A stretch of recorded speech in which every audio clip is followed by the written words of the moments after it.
Good day. This presentation will encompass the process revolved around qualitative and quantitative methodologies required to execute a sensitivity analysis. In addition, risk management strategies and methods will also be analyzed to denote the correlation to analysis required for capital budgeting.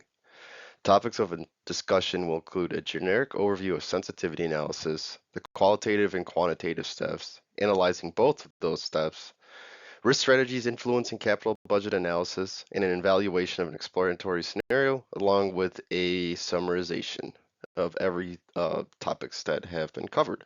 Next slide.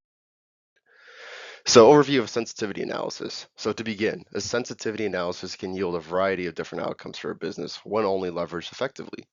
This instrument can assist a business in evaluating how altered doubts influence a company's financial status, whether we're looking at a project, long-term growth, things of that nature. In other words, a sensitivity analysis can be referred to as evaluation of a theoretical situation. An effective sensitivity analysis provides solutions for decision makers by highlighting the key critical variables that are associated with potential risks through the evaluation of critical insight and inputs.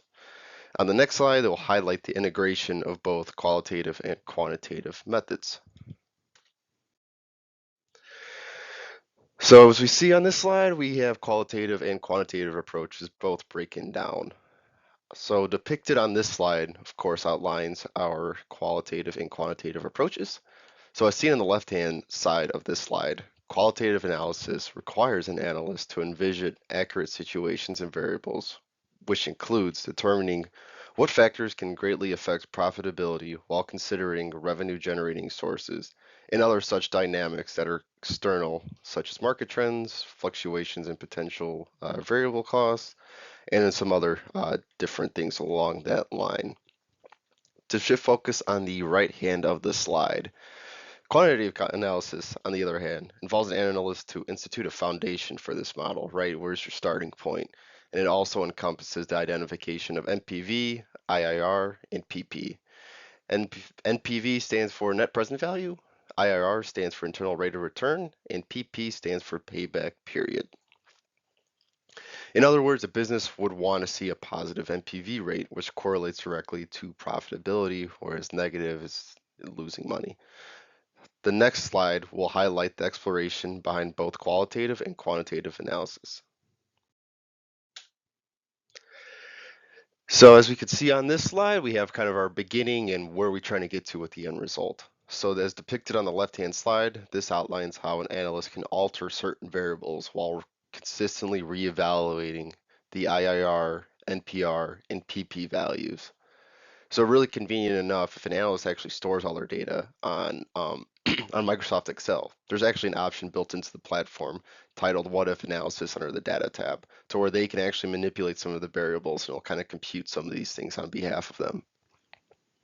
Essentially, if an analyst would want to alter the alter the variables to visualize potential implications on a certain value. So as depicted on the right hand of the slide, this kind of outlines precautions an analysis can take once altering and reevaluating the variables, kind of your end result. This can yield critical insights by evaluating a business financial performance or future endeavors calculated with risk. The next slide will highlight the risk strategies influencing capital budgeting analysis. So in this case, managers can execute a variety of different strategies because of conducting a sensitivity analysis, which can influence, of course, capital budgeting analysis. Based upon analyzing certain variables with questionable and unfavorable outcomes, management staff can implement emergency strategies to mitigate some of the effects of risk involved. For a business seeking future growth, of course, which I would assume that would be one of their goals, whether it's a product or its service, it remains crucial to be keen on these certain variables. Again, a business wants to strive for a positive NPV rate. So the next slide, there will actually be kind of my an exploratory analysis scenario that I have created. So as this begins on the slide, I've provided a scenario along with potential outcomes and implications of profitability. In this scenario, I said I'm a CEO of a major tech company, and all we do at this company is smartphones. Kind of want to see where I would be at the next year. So what kind of variables would I want an analyst to kind of look at? So of course, the costs associated to produce and manufacture the phone. how much I actually want to sell the phone, how many devices forecasted are we really going to see in terms of sales, and how many of that product are we going to get out to the consumer. So potential outcomes, if my selling price, if I bump it up and I have a really good market for it, I can see profitability. But if my expected sales are not going to be hit, profitability can also be diminished. And of course, if manufacturing costs can increase, such as microchip or components going up and increase, then my profitability can kind of get diminished.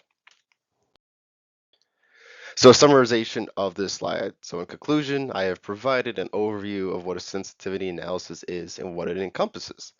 The qualitative and quantitative steps leveraged for sensitivity analysis, a combined analysis of the two, risk strategies influencing a capital budget analysis, and an exploratory scenario. I thank you all for your time and attention.